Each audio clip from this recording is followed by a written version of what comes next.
Afghanistan. During the past year, this once secret fighting has been transformed into a living room war for millions of viewers of Soviet television. Good evening, I'm Mark Russell. Tonight, for the next hour, we'll be bringing you these and other highlights from the past year on Soviet TV. Intriguing and sometimes surprising glimpses into the world of Soviet culture, arts, and news through the eye of the Soviet state-controlled media. It promises to be a fascinating hour, so stick with us for Channel 3 Moscow.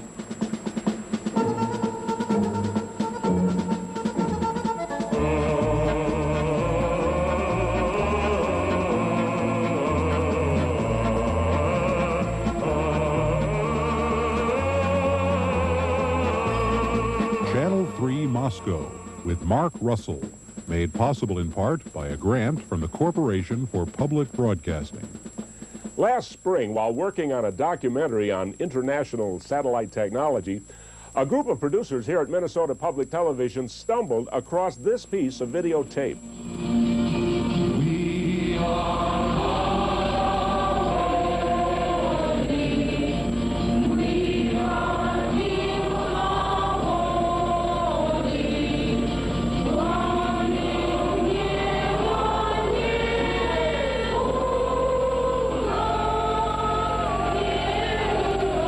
The flickering images were from Soviet television, showing a class full of Moscow schoolchildren struggling with the American classic We Shall Overcome, accompanied by a scratchy recording of folk singer Pete Seeger.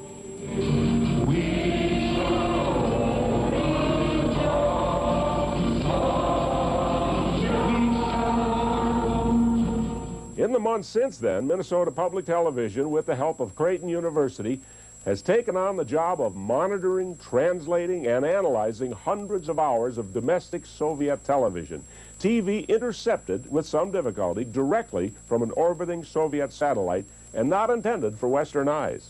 Receiving the Soviet TV signal was an exceedingly tricky procedure and one that often resulted in less than perfect video quality. But the results over the past year have been an unusual look at the government and the people of the Soviet Union. Tonight, we bring you the year's highlights. We begin with a look at how Soviet TV reflects culture and entertainment in the Soviet Union, everything from popular music to game shows, and one very visible element of Soviet culture is ballet. As we see in this first story, even children in the Siberian city of Novosibirsk must start early in the pursuit of a career in dance. Сегодня заключительный, третий день. Today is the last day of 3 days of auditions. You can have an ideal figure, an excellent walk, great leaping ability.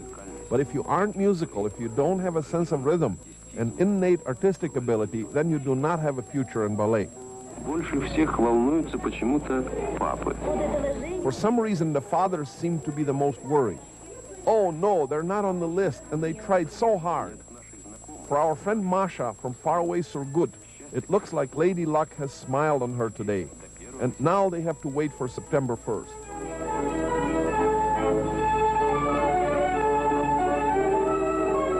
While many Americans envision Soviets as being rather dull and humorless, we've seen several reminders this past year that the Soviets laugh at many of the same things we do, like this stand-up comedy routine about dieting.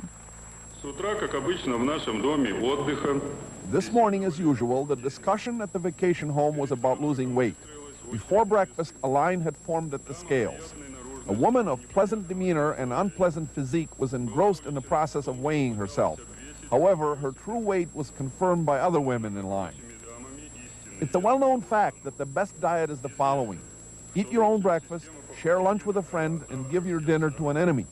Following this advice, most women give their dinner to their husbands. If a woman isn't married, she gives her dinner to her best girlfriend. Enjoying a good laugh isn't the only thing we have in common with the Soviets. Just like us, they seem to enjoy the competition of TV game shows.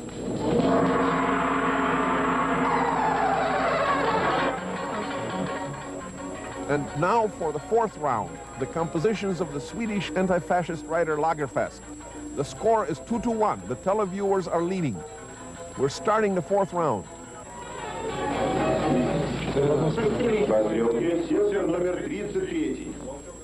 Card number 33, attention.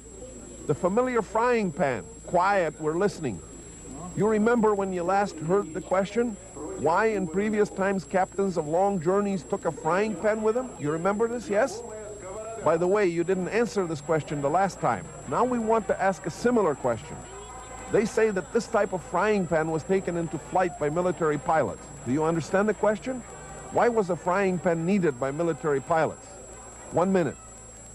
Throughout the course of the past year, we've seen a number of examples of what many Westerners might view as a new sleekness in the Soviet approach to life.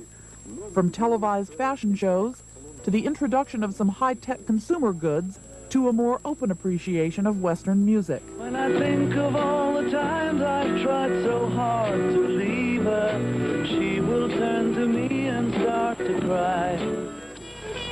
I believe in music. While virtually unknown in his native United States, the late expatriate Dean Reed was, for some unexplained reason, one of the most popular singers in the Soviet Union.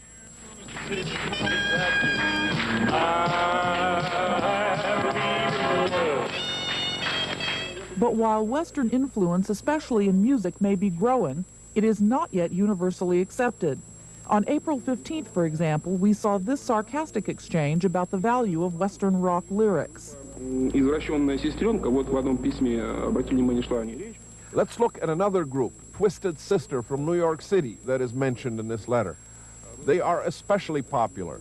The leader of the group is the guitarist-singer Daniel D. Snyder. I'll show you what he looks like. Here is the cover of the American magazine Rock World. That's him on the right. He looks like some kind of strange being, maybe even resembling a female.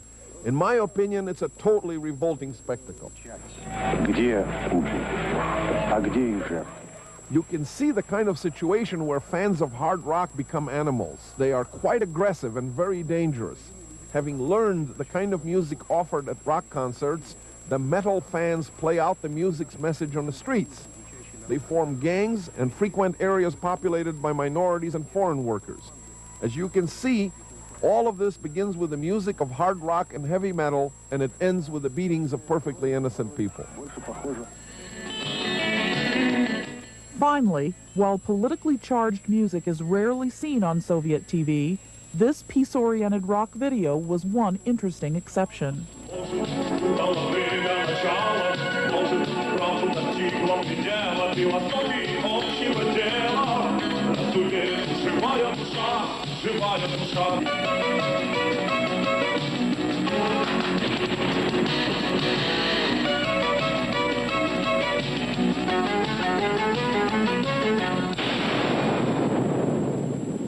Okay, I give up. Why do the military pilots carry frying pans with them? Well, joining me here to talk a little bit about what we're seeing tonight are three Americans familiar with the Soviet Union, its culture, and its history. Harrison Salisbury has traveled and written extensively about the Soviet Union. He's also former Moscow bureau chief for the New York Times. Nick Hayes, an author and professor of Soviet Studies with Macalester College and Hamlin University in St. Paul, Minnesota. Angela Stent heads the Department of Soviet Studies at Georgetown University in Washington, D.C. Also with us is Jan Smaby, who has for the past year been a part of the team in St. Paul engaged in monitoring Soviet TV. Okay, are we all in agreement now? They're absolutely correct about punk rock. Well, who knows? I mean, the point is, Jerry Falwell would agree. A lot of conservative Americans would agree. But the problem is the Soviets... rock has become a big controversy in the last few years, and they want a different image. They want a younger, more hip, European-type image, and therefore, what sort of rock is going to be acceptable? Some nice, cleaner stuff, Dean Reed, wholesome, but okay, they lumped in Elvis that was unfair. with the Twisted Sister. And, do they not know there is a difference? My only explanation for that is that's some sort of old grudge from the Khrushchev era. I don't know why they slipped him in that spot. I think what Nick's saying is very important. That we mustn't forget there's really been progress. 24 years ago, Khrushchev denounced Western pop music in words that are unrepeatable on primetime television. Now they accept the Beatles. True, Beatles are now almost classical music here.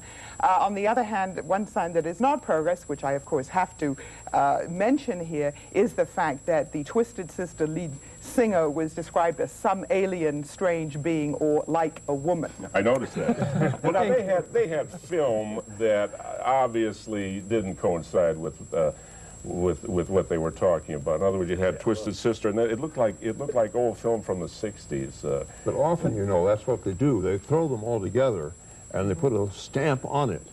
The fellow doing it really doesn't know the difference. He is an old-timer that doesn't know the difference between one kind and another. And the other thing which they often do is they take an example and say, look at how horrible this is, just listen to it. And of course, a lot of people listen to it and like it very much. Look at those kids in the audience and you're going, oh, yeah, great stuff. But how much do they allow? Where do they draw the line with their music? Lately, they allow quite a bit. In the last year or two, there's been a peculiar irony that they've discriminated and withheld a lot of the native Soviet groups who are really very good and experimental, allowed some tamer Soviet groups on, but they've opened the door almost completely to most European groups, Italian, French, Spanish groups, a lot of British groups, no Boy George on there. But the Americans are always a touchy subject. They kind of still seem to hang around with a little bit of Dean Reed here, a few... Who was Dean Reed? I never heard of him. Well, Dean deserves at least a moment's respect. American folk singer who in the 60s expatriated to Eastern Germany. He was the first American rock and folk singer to tour the Soviet Union in the 60s, and he was very popular primarily for that reason. He stayed there in East Germany, he made films, he made records, he was very popular, but of course virtually unknown outside the Eastern Bloc. Now Harrison, you saw this with jazz at one time. Jazz was placed in the same category as Exactly. Before World War II, jazz was fine. They didn't have this nonsense about categorizing music. They had great jazz. They had the all-Union State Jazz Orchestra, which was a great thing, and they played great jazz. Then the line came down. No more jazz. It was terrible African, beastly culture. America was trying to use it to conquer the world, to set everybody at each other. They continued to have the orchestra, but they changed its name. It was the All-Union State Variety Orchestra. And they would stand up there and they'd play some examples. Listen, folks, I'm going to give you some examples of this terrible, awful music that comes out of America. And they'd play it, and then they'd have a lecture. This is dreadful stuff. Now let me give you some more of this stuff. And it would be a whole concert, but all given under this aegis of denunciation. It was a way of getting by. What about the humorists we saw? We saw several humorists on Soviet television this past year. Who are the humorists in Soviet? There's many good comedians. They appear in the circus acts. That guy. This one was not. The Gong Show. My impression was that might have been some sort of special talent show for the humor impaired. I think by any Russian standard, he was not particularly good. It's unfortunate. There's a lot of good comedy on, but this just happened to be a pretty tame They're pretty good, the stand-up comedians. They often are able to survive terrible periods of oppression by making jokes that are quite on the borderline. Everybody understands them, but the Ministry of Culture can't quite catch them. And now, people like that. Mark started out by saying he gave up. Why did the military carry a frying pan into the plane? Nick, why did they? Do you know? Well, I've been wondering now throughout the whole program.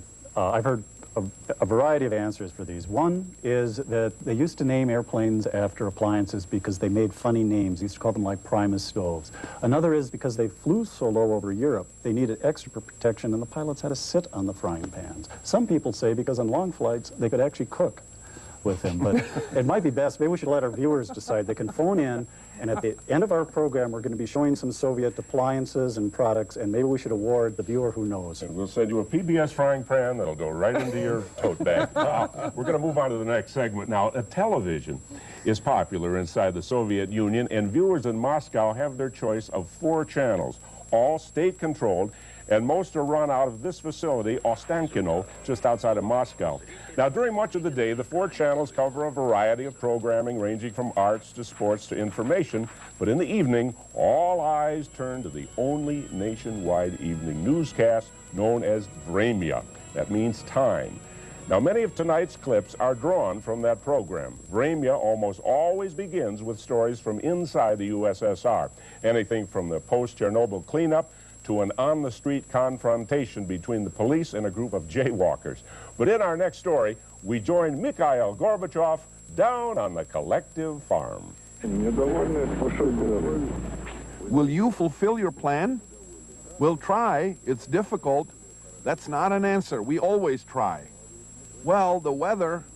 Comrades, I'm giving a speech tonight in which I will say that our weather in our country is set for the next 100 years. Rain or no rain, we need the harvest. Agreed. I must say I'm expecting much from Kazakhstan because there's quality grain for trade in Kazakhstan. Grain is an all-union problem here in Kazakhstan.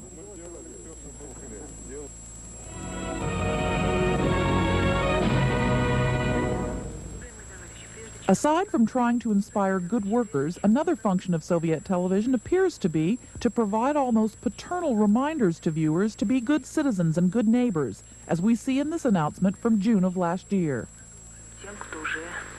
Respected comrades, before continuing our programs, we remind you to maintain quiet in these evening hours.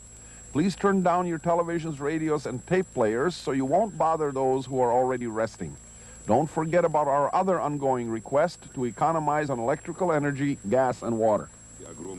As opposed to television in the West, Soviet TV news doesn't spend a lot of time covering natural disasters within the country. But on April 26th, one very unnatural disaster put Soviet TV news to the test. The nuclear accident at Chernobyl is not the kind of story Soviet television could completely ignore. The coverage began late, several days following the accident, with these now familiar scenes of limited damage at the reactor and this man on the street interview in Kiev. Excuse me, I'm from the program Vremya. How was your working day today? It went well, we worked. The voices of the West insist that Kiev is in a panic. I wouldn't say there was any panic. I can't consider it to be a serious question. Panic? What panic? There isn't any. I'm from the program Vremya. How was your first working day after the holiday? Well, I had to work during the holiday to evacuate people from the Pripyat region and Chernobyl. We were evacuating people to the Borodyansky region. What can I say? The transportation was well organized. We had no problems. By midsummer, however, Soviet television was routinely handling Chernobyl as a major domestic story. In this next report from late July, viewers were shown a housing project for former Chernobyl area residents. By fulfilling these orders, we consider ourselves as taking part in the Chernobyl cleanup. We understand what kind of conditions the people have to work under in there.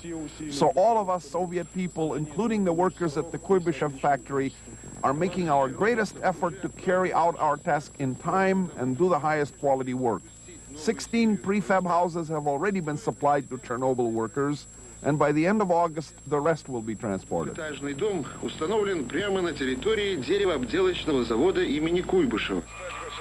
disaster at Chernobyl notwithstanding, Soviet TV now seems to be providing more open coverage of technology.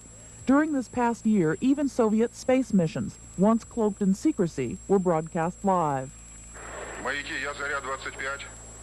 Can you hear us? We hear you. We hear you very well. Yesterday at the press conference, you said you just wanted sleep. Do you manage to sleep well? Yes, we always do.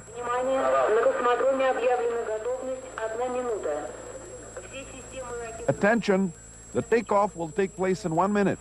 All rocket systems and connections with the Earth monitoring system are fully ready for takeoff.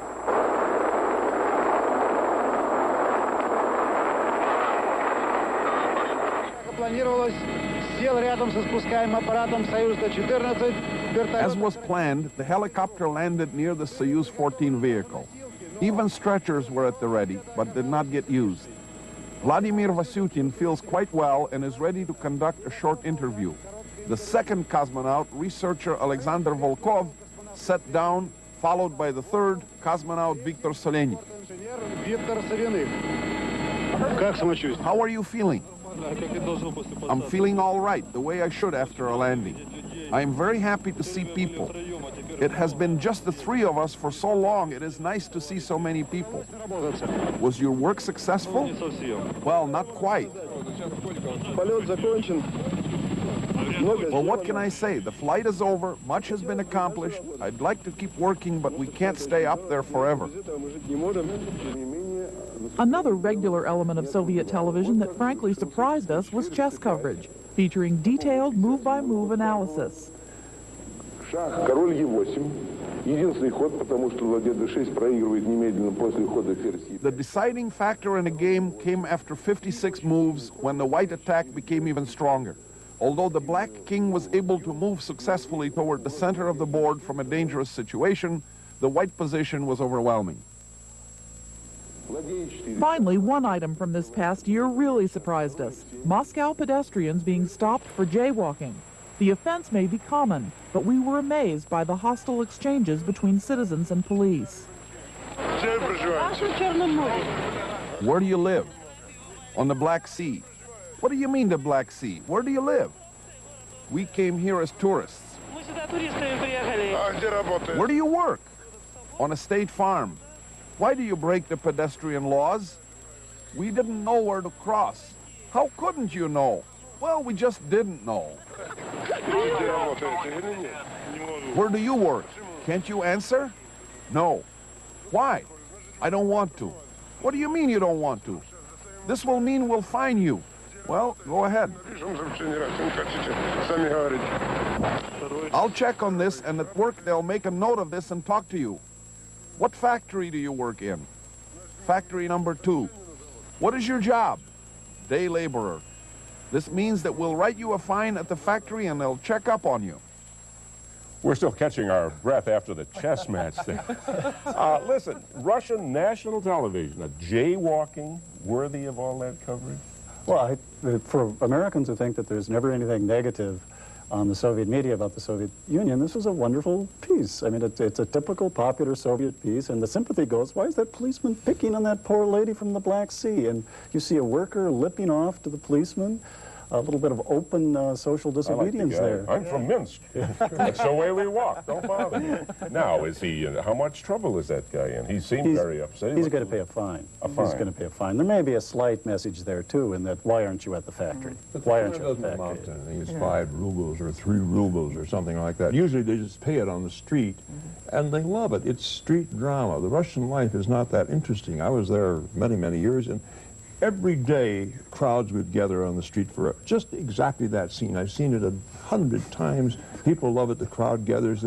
They go back and forth, and they all jump on the militiaman, every one of them. What do you do? Real policeman. Real policeman. He was a central casting stereotype of a Russian. But no, the women were laughing at him. That's right. The man wasn't. Now, why was that? He was just being nasty to him. That's all. Well, the women are used to dealing with quote-unquote young men like him, probably.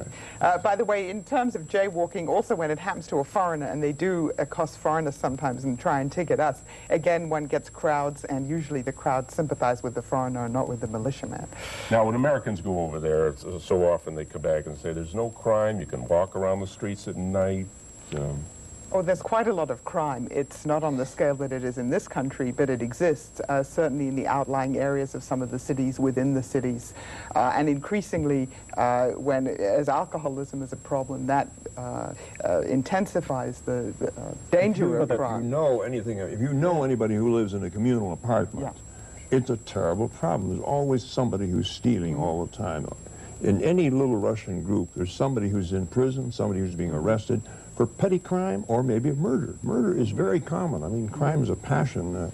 You think they're in Italy? They're in Russia. Well, particularly if you have 3 or 4 people living in a room and 5 families living in an apartment, this intensifies the kinds of things that lead to crimes of passion, which, by the way, explains why on Vremya they ask everyone to be nice and turn their televisions down and not to make too much noise. You have 15 to 20 people in an apartment. You have to consider your neighbor's feelings. Harrison, would you walk the streets of Moscow at night? I would, but I'd be careful about it. There's some places I wouldn't mind walking on Gorky Street if I didn't mind stumbling over the drunks, and I guess there are not so many there now.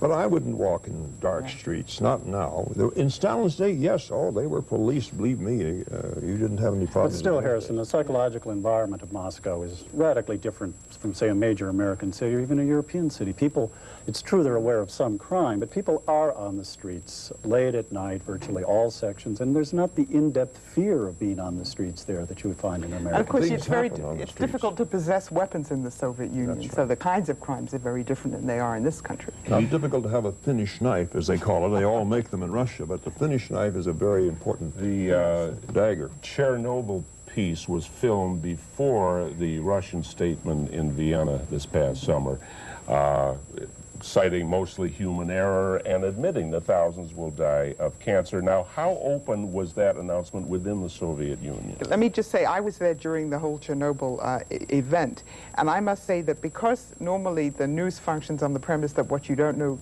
can't hurt you, the Soviets were very surprised when they saw this on Vremya, people I talked to, and they assumed that things must have been much, much worse than they really were, and therefore there was panic in Kiev, not maybe on the day when they interviewed people in the street, because the people are so unused to their government being open about any kind of negative thing that happens. The Ukrainian Minister of Health got on television, the evening television, and gave the inhabitants rules to wash their clothes, to be careful of their shoes, to keep the children inside, and that did start a panic. We saw the pictures in this country of the people taking their children out of there. Everybody thought, if he says that, my God, how awful it must be. Now, their space shots were never covered for a long time. Now they are. And there's a school of thought that is because as a follow-up to our Challenger disaster, that they are sort of gloating over how successful their program is. It started before that. The live coverage is a recent phenomenon, but it did start before the Challenger disaster, and it's a nice break. By coincidence, they could also cover the disastrous American space program and keep showing how their program is getting better and better. Did you notice how it's part of Gorbachev's so-called glasnost program of making things more easy and more clear and putting them on, like the publicity they've given to that big steamboat disaster in the Black Sea. But you notice that one of the cosmonauts admitted that they hadn't successfully completed everything. And that really is a change. They didn't follow up on that. And that's the chance you take with live coverage. Yeah. Well, toward the end of tonight's program, we'll be giving you an unusual opportunity to intercept on your own several recent articles from the Soviet state newspaper Pravda. They're in English, and to see them, all you need is any standard VCR with a freeze frame advance. So get your VCRs ready right now. International reporting is a major part of the Soviet evening newscast Vremya. Most often the stories focus on a particular world trouble spot. But sometimes, like in this next Vremya story, filed from Paris, the subject can even be a certain fictitious character whose politics have captured the world's attention. Обнаженный до пояса молодчик с минометом изготовился к выстрелу. Armed with a grenade launcher, he is ready to fire. This is a huge billboard on one of Paris's largest theaters. Rambo is the shield of America. Large headlines take up pages in the Parisian press. What is going on here? The movie about the American Superman with bulging muscles destroying communists and enemies of America is exported from the United States to France. The French have been thrown a typical piece of psychological preparedness for war from the other side of the ocean. Rambo has been described as with the eyes of an unfresh fish and a vacant look. He would have been better off staying in the country that produced him. Where is the glory of your cinematographers, O France? While Rambo may be Hollywood fiction, other non-fiction stories caught the attention of Soviet TV this year. In the course of its considerable international coverage, Vremya focused a lot of attention on world hotspots like South Africa, Nicaragua, and this next item from Libya. This is the Libyan capital. In their recent pirate-like attack on the city, the United States had hoped to dishearten the citizens of Tripoli, to cause panic. These evil plans all failed. Life goes on as usual in a country's capital. Businesses, banks, and other enterprises are all working normally. While the Soviets did devote a lot of airtime this year to various world hotspots, In July of 1985, Vremya also began providing occasional coverage of a major story a bit closer to home, the war in Afghanistan. Just 10 minutes ago, we were filming in this very classroom, this auditorium. Classes were in session, people were sitting here. Then suddenly there was a deafening explosion. Look around here, everything is destroyed. All of the students and the instructors ran outside. There are many wounded.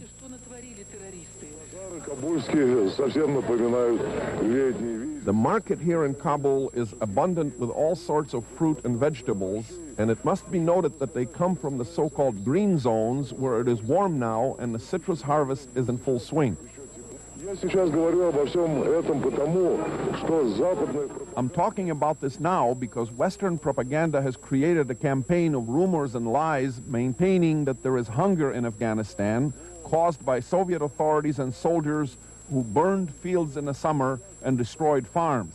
They also say that the Soviet troops buy up all of the food, leaving the native people hungry.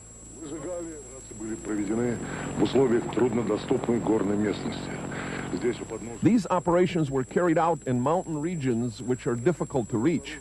Here in the foothills along the Vereshonkin-Dokuja ridges, which are always under snow, reconnaissance forces discovered caches of weapons and equipment fortifying the region where the rebels are.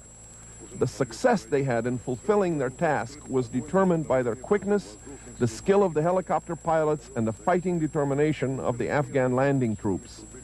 The air attack was so swift that, as you see here, the Dushman literally threw things and, in a panic, ran down over there. And look, when I got here, the teapot was still hot. In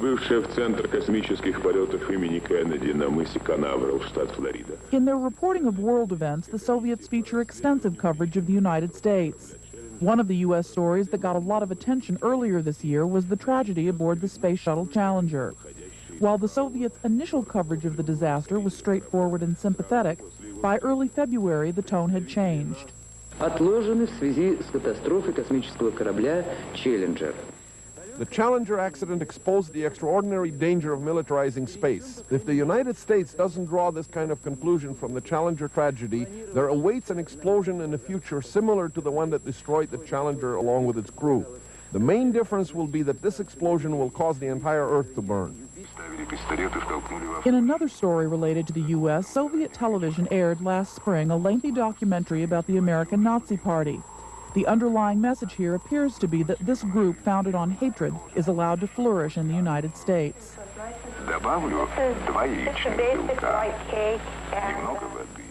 An American housewife is letting her daughter in on some culinary secrets.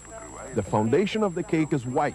I'll add 2 egg whites, a little water, and I'll bake it for about an hour. After that, we put white frosting on the cake. The red must look like blood. The circle is made out of white frosting, and the swastika is made from melted licorice. And then you put on the red frosting so it will look like a flag. Today, the Nazi Party of the White People of America has branches in 30 American cities and in military posts, too. The racists have patrons in the business world and in politics. While Soviet television broadcasts routinely differ from Western media in emphasis and interpretation of the facts, every once in a while this past year, we came across items that were verifiably untrue. One example was this story from February 28th on FBI's surveillance of Samantha Smith. Пришли авторы документальной передачи, подготовленной телевизионной компанией KRON в Сан-Франциско. The American schoolgirl who was internationally known for her plea for peace and who died in an air crash last year was kept under close watch by the FBI for a long time. This conclusion was reached by the makers of a documentary film at the KRON television station in San Francisco. The FBI, frightened by Samantha's peace mission to the U.S.S.R., followed her tormentedly, according to KRON. Национальной обороны и внешней политики. Город по имени Балтимор. 1,5 часа езды от Вашингтона. Of all of the stories about the United States that we saw on Soviet TV this past year, most of them served simply as general indictments of American foreign and domestic policy. One good example was this look last October at the people of Baltimore, Maryland. I'm from Moscow TV. Can I ask you a question? What would you do if you were president of the U.S. for one day? Would you change anything? Leave things as they are? Of course I would make changes. I would give people jobs. That's what I would do.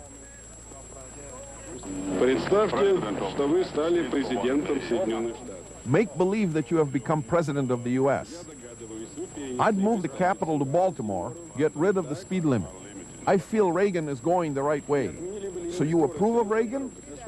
Yes, 100%. Well, maybe 99. So you are 1% against? It's not worth talking about. And what do you think? I think something should be done about the people who pretend they are poor to get on welfare.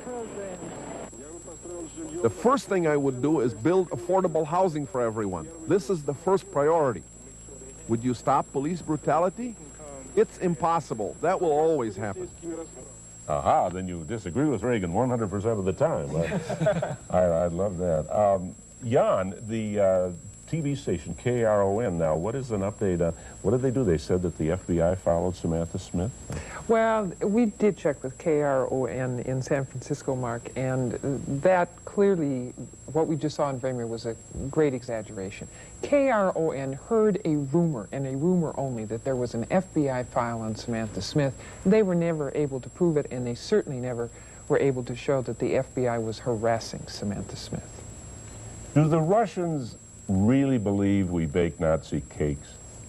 Well, they fear that there may be a lot of Nazis circulating in the Western countries and the United States. But what's amazing about that is that's really old, obsolete footage. I mean, why don't they cover, real stories of new right-wing lunatic organizations in the United States? Where is that film from? That's from California Reich, which was a documentary produced, I think, at least 20 years ago. Other parts of it, there was, I think, a few shots from the Ku Klux Klan from an incident in the 1970s, but it's old stuff.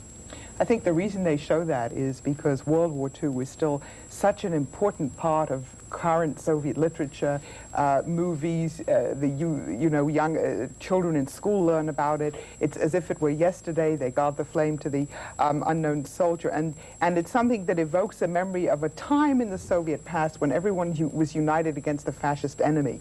And by showing Nazis with pictures of Hitler and swastikas, this evokes a very strong emotional reaction in people. It links directly Nazism to the United States imperialism, and it fits in very well with what the Soviets really are trying to teach their young people about life in the outside, about the outside world. And I think if they focus too much on racial problems and on more contemporary right-wing groups, this wouldn't have touched such a raw nerve in the Soviet Union. And the Soviet Union anyway, their attitude towards Africans is not exactly what stands in the Soviet Constitution, so this is not something that would have the same appeal there. Harrison, it's a 50-year game, isn't it?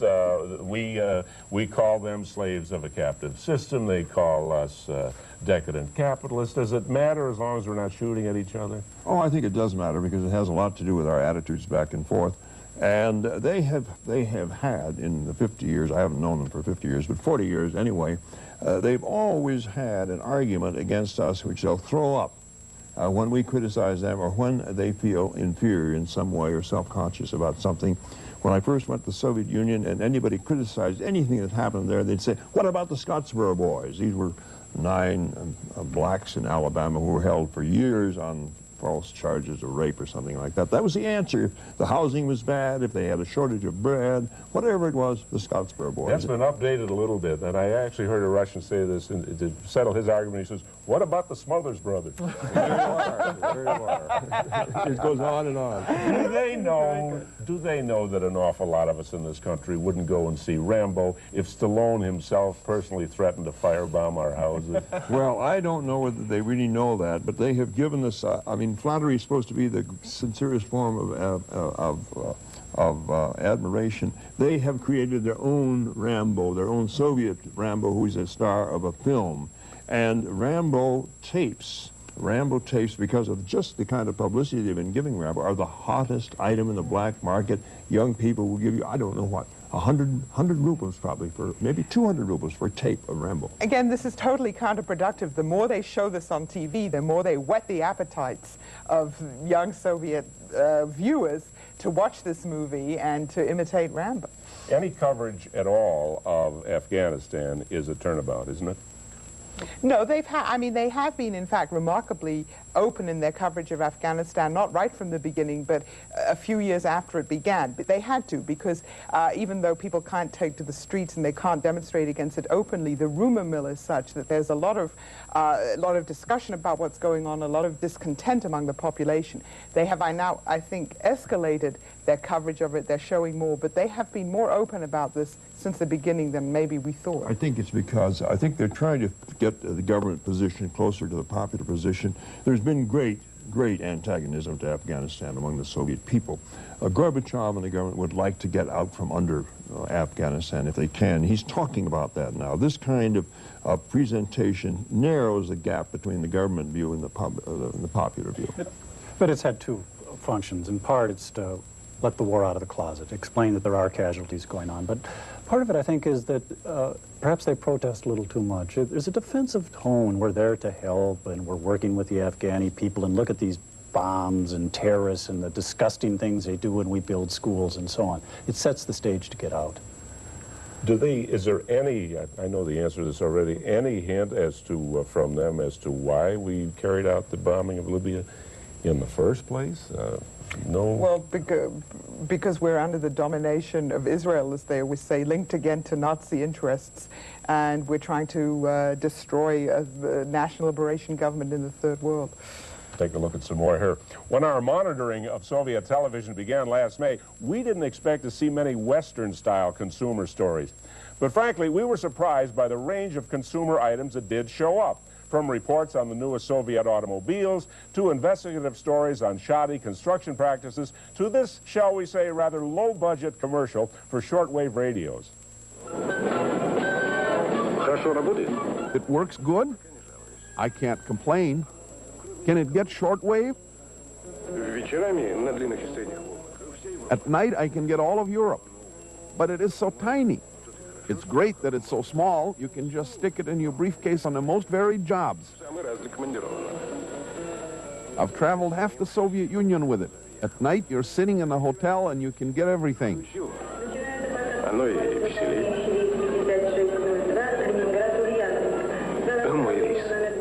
That's my flight. Goodbye.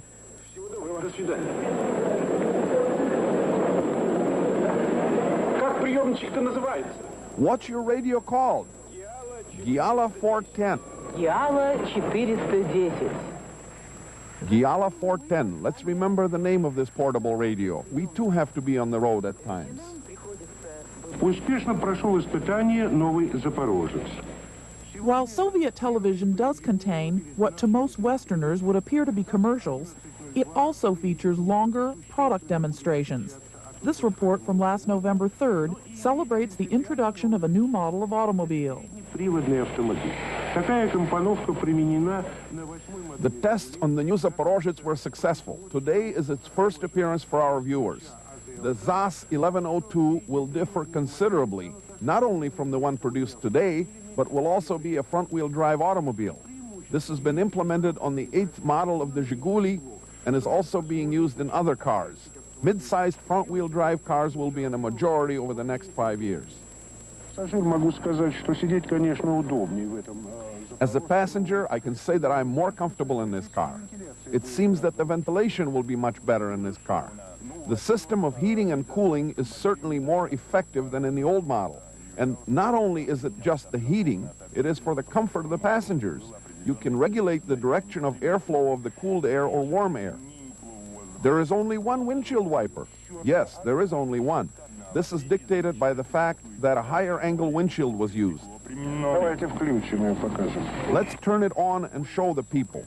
The higher angle glass and the one wiper simplify the construction, but make the wiper no less efficient. And in the back there's one too. You could move a refrigerator in this car.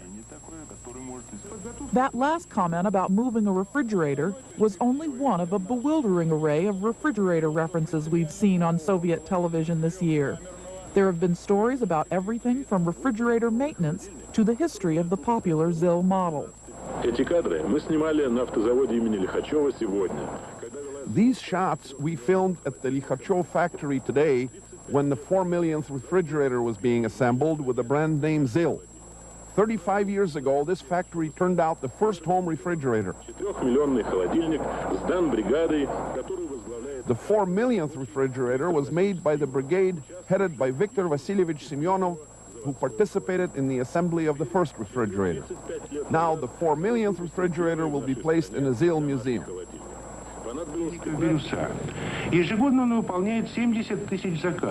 The past 3 years on Krasnodarskaya Street, the Center for the Repair of Refrigerators, USAREUR, has been in operation.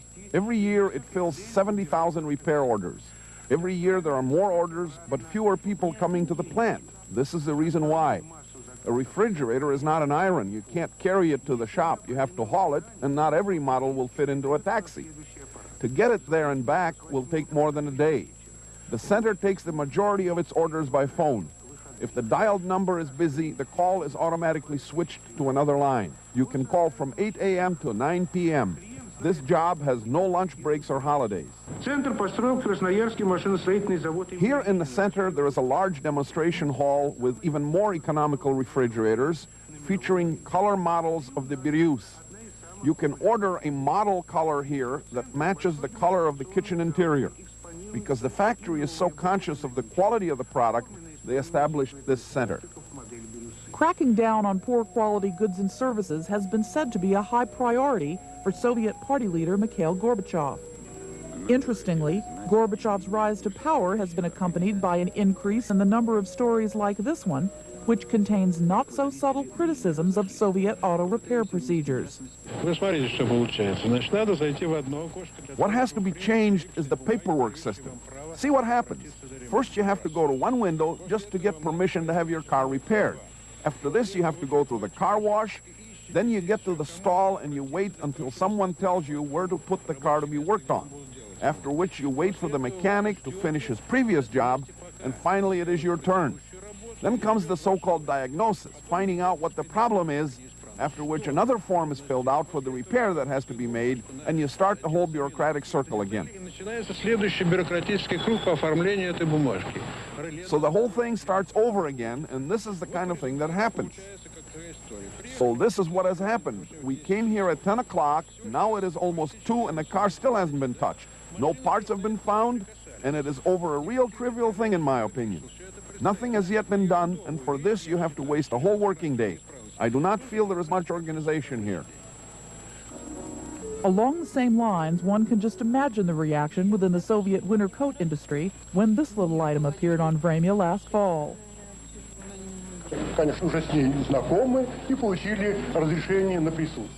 Our first question is to the director of the Universal Store, Lydia Nikolaevna Ivanova. Could you please show us those winter coats that are currently being advertised to our viewers? Are you kidding? These kinds of winter coats couldn't be in a store. We have them only on very, very rare occasions. We simply aren't getting them. They don't give them to us. We don't have them anywhere. And now I have a question for both the buyers and the sellers. Tell me, what kind of coats do you dislike and which shouldn't we advertise? These coats are too heavy, the nap is too long, they're too expensive. 260 rubles. You can buy a better coat for that kind of money. Would you like this winter coat? No, I wouldn't. Well, I think that the workers of the Wimpel and the Salute factories are listening to us and will take measures to improve the quality of their goods. But probably the most scathing consumer story we've seen on Soviet TV in the past year has been this report from February on shoddy construction practices. Its investigative tone and confrontational style would have made Mike Wallace feel right at home. Anton Pavlovich, you have just completed 149 apartments. You see the new tenants moving in. How do you feel about this? I feel satisfaction. How would you rate your work, especially in terms of quality? The quality of our work will be determined by the tenants. So let's listen to their opinions. Our film crew spent time in many apartments, and what you will see and hear now are typical reactions. Here's an example. You open a cupboard door and it falls off. There isn't one shelf in this cupboard. Some kind of builders. What are we supposed to do? Steal the shelves? I think that the builder feels that you ought to be grateful just to be in a new apartment. The amount of work and repair the new apartment may need is none of their business. You call this quality? We will never find wallpaper that'll match this, so we have to change the wallpaper in all of the rooms. Here the linoleum is bad and there's water on the floor, so the linoleum has to be fixed too. The doors and the windows don't open. They all have to be done over. The simplest things don't work. I feel shame for the builders. Everything they do is slapdash. Don't they take any pride in their work? We played this tape to the foreman of the building crew. What do you say to this now, Anton Pavlovich? I have nothing to say. He was sentenced to 10 years in one of his own apartments. In this country, a story like that, the investigative reporters, the local television, they find these things, and then they air it, and then they go to the government and they say, look at that slumlord, what are you going to do about it? Now, how does that story get on the air in Russia? I think what probably happened is that at a local level, and when one's discussing economic questions, particularly under Gorbachev, it's quite acceptable for people, ordinary people, to write to their local newspapers, to complain to their local Soviet, the local government, about shoddy construction, about bad housing, as long as they don't criticize the system as a whole, as long as they don't criticize the leadership. This is probably how that story got on the air. And then someone much higher up decided to make an example of this particular luckless Anton Pavlovich and his housing development. It could have been anywhere in the Soviet Union, and this is how it got on the radio. I think it's a little bit of a, I disagree just a wee bit. I think every day the authorities get hundreds, if not thousands, of letters complaining about apartments and everything else that's wrong in Soviet life. A decision comes first up at the top at Gorbachev or in his secretariat or in the Central Committee. We're going to do something about this. We're going to make an example, and maybe we'll shake things up a little. So they take out of this mass of cases this one unlucky fellow, and boy, he gets on Vremya, and that's the end. He might be today. I wouldn't want to be in his shoes. Building shacks in Siberia, maybe. Really? I don't know. I think that he certainly will have lost his job, as Harrison said. He may still have a job, though, in some place in Moscow. Yes. Moscow is dozens of, hundreds of building trusts. Someplace he's got a friend who will look after him, not in such a good job. Or he's doing work on the black market in his spare time. How effective is such an expose, though, of shoddy workmanship or false advertising? I've seen these exposés, I guess, for 40 years, and the conditions are not any better.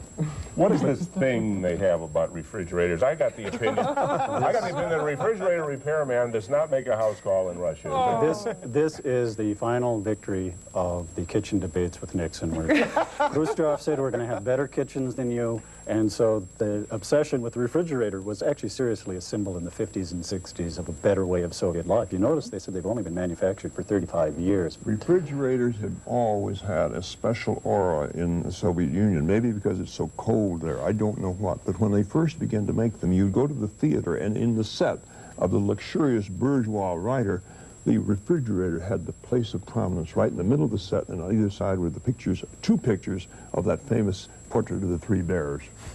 But Mark, that was really living. We saw refrigerators on Vremya constantly throughout the past year. Is there an oversupply, Nick? Well, that's the cynical interpretation. It reminds me in the early 70s, they had a number of promos for televisions, too, and the prices went down for TVs. And, of course, the explanation was they had an oversupply, and perhaps the Beerus is an oversupply, and you can get all the colors you want now, and even find a car that can move it. The sales lady in the furrier shop I found quite charming. I know a KGB agent when I see one. What was that, bait and switch? Of course we don't have it, just because we advertise. Well, again, this is, it's gone on before. My impression is it goes on more under Gorbachev. You come down very hard on shoddy quality, on not delivering the goods to the population, and you blame, in this case, the fact that although these things are advertised, and we saw those lovely advertisements for the radios and for the refrigerators, in fact, you can't get them. I think in the case of the coats, everybody watching that in Moscow said, oh, how naive. They go to the back door. They're under the counter. Of course you can get them for 50 rubles extra. Now, you've all been there, and you were seeing more of these than I will. You were chuckling among yourselves at the references to the telephones and so forth. I think the funniest thing was the man who tried to get his car repaired legally at the store. I mean, any Russian watching that who has a car would say it serves the poor man right if he tried to do it legally. Everyone gets their car repaired under the counter. They pay extra to the serviceman. Otherwise, your automobiles are never repaired. And they laugh at the telephone service because they know you can call all day and nobody will answer. And I think the other thing to point out is it's beautiful to have that wonderful promotion for the new automobile. Is anybody going to be able to afford that? Or even if they could get one, very few people. It's nice to see on television, but it's not something that could be part of the ordinary person's life. Harrison, they're sending this stuff over here, it was discovered accidentally, as I said at the beginning of the show, but there is a degree of self-criticism of their media over there, is there? Yes, there is. There's a lot of criticism, and Gorbachev has put the heat on the media, actually, for not being more sharp, not being up to it, not being more realistic, and even on big things like Chernobyl, there was a hell of a blast at the media. This very program, Vremya, for being slow, for being shoddy, for not getting to the heart of the issue. And believe me, things have picked up.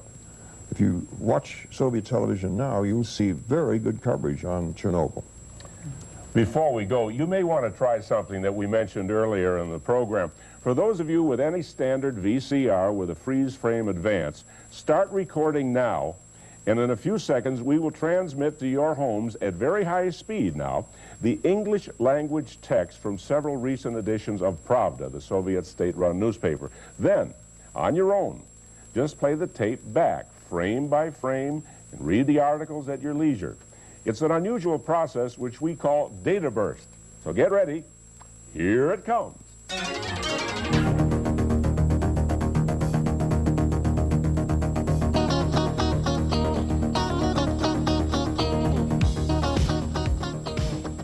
Well, that's it for Channel 3 Moscow tonight, and we'd like to hear what you thought of it.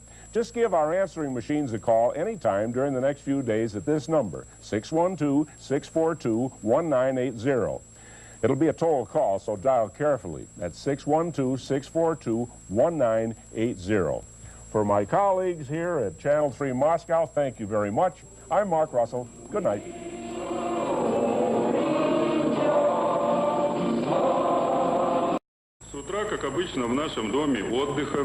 This morning, as usual, the discussion at the vacation home was about losing weight. Before breakfast, a line had formed at the scales. A woman of pleasant demeanor and unpleasant physique was engrossed in the process of weighing herself. However, her true weight was confirmed by other women in line. It's a well-known fact that the best diet is the following. Eat your own breakfast, share lunch with a friend, and give your dinner to an enemy. Following this advice, most women give their dinner to their husbands. If a woman isn't married, she gives her dinner to her best girlfriend. Enjoying a good laugh isn't the only thing we have in common with the Soviets. Just like us, they seem to enjoy the competition of TV game shows.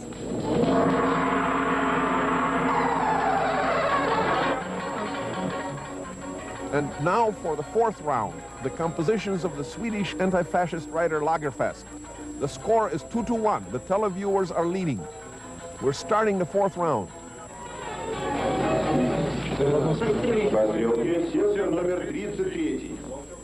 Card number 33, attention.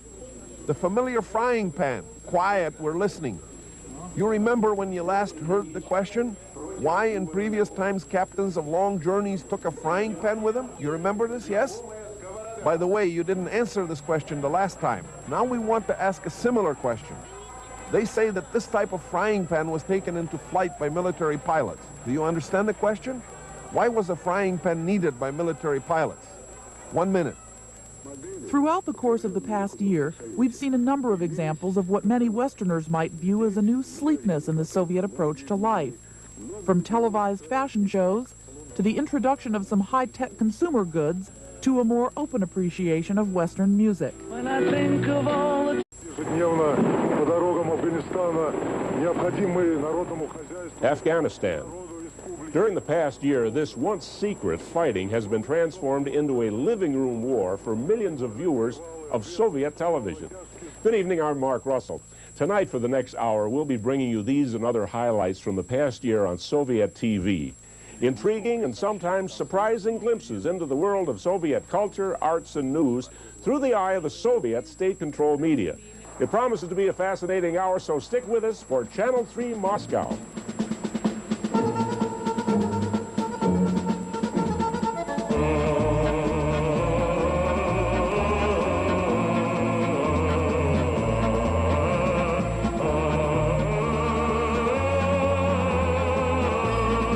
Channel 3 Moscow with Mark Russell, made possible in part by a grant from the Corporation for Public Broadcasting. Last spring, while working on a documentary on international satellite technology, a group of producers here at Minnesota Public Television stumbled across this piece of videotape. We are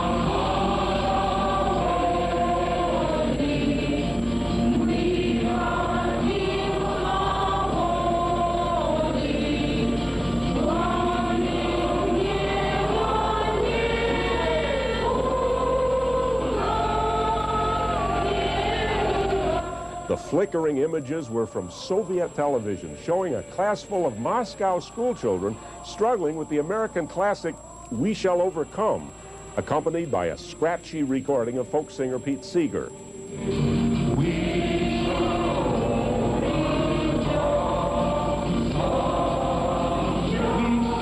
Times I've tried so hard to leave her, she will turn to me and start to cry. I believe in music. While virtually unknown in his native United States, the late expatriate Dean Reed was, for some unexplained reason, one of the most popular singers in the Soviet Union.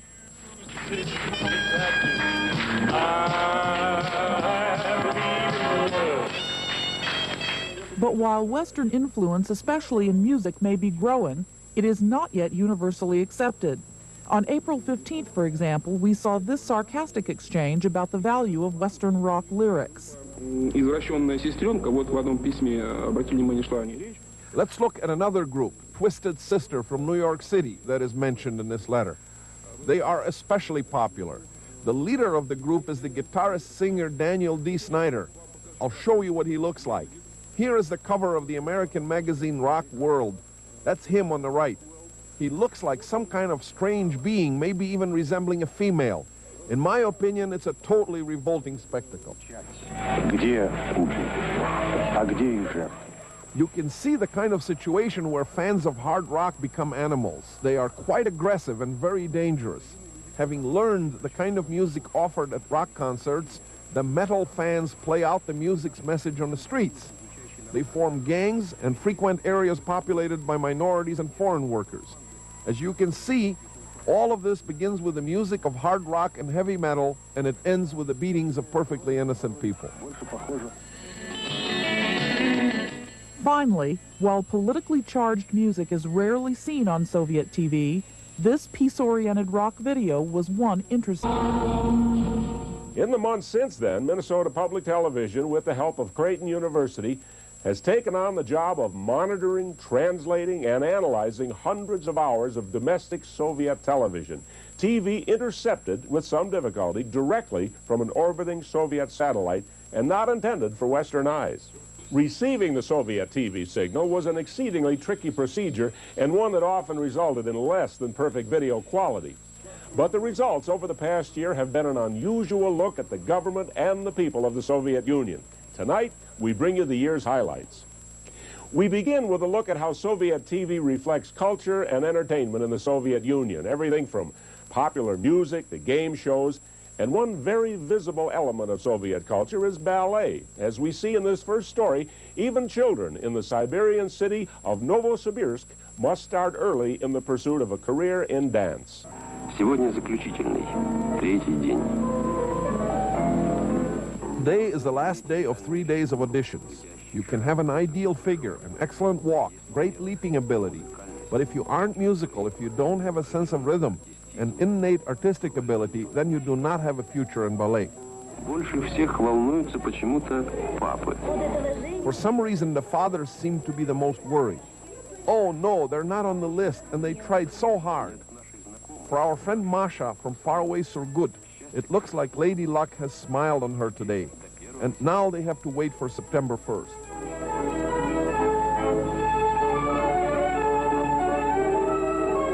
While many Americans envision Soviets as being rather dull and humorless, we've seen several reminders this past year that the Soviets laugh at many of the same things we do, like this stand-up comedy routine about dieting. Exception.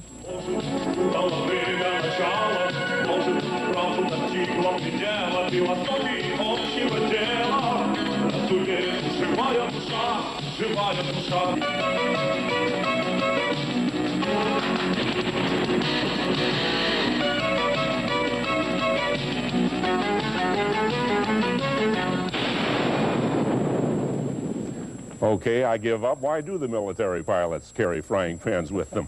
Well, joining me here to talk a little bit about what we're seeing tonight are three Americans familiar with the Soviet Union, its culture, and its history. Harrison Salisbury has traveled and written extensively about the Soviet Union. He's also former Moscow bureau chief for the New York Times. Nick Hayes, an author and professor of Soviet Studies with Macalester College and Hamline University in St. Paul, Minnesota. Angela Stent heads the Department of Soviet Studies at Georgetown University in Washington, D.C. Also with us is Jan Smaby, who has for the past year been a part of the team in St. Paul engaged in monitoring Soviet TV. Okay, are we all in agreement now? They're absolutely correct about punk rock. Well, who knows? I mean, the point is, Jerry Falwell would agree. A lot of conservative Americans would agree. But the problem is the Soviets...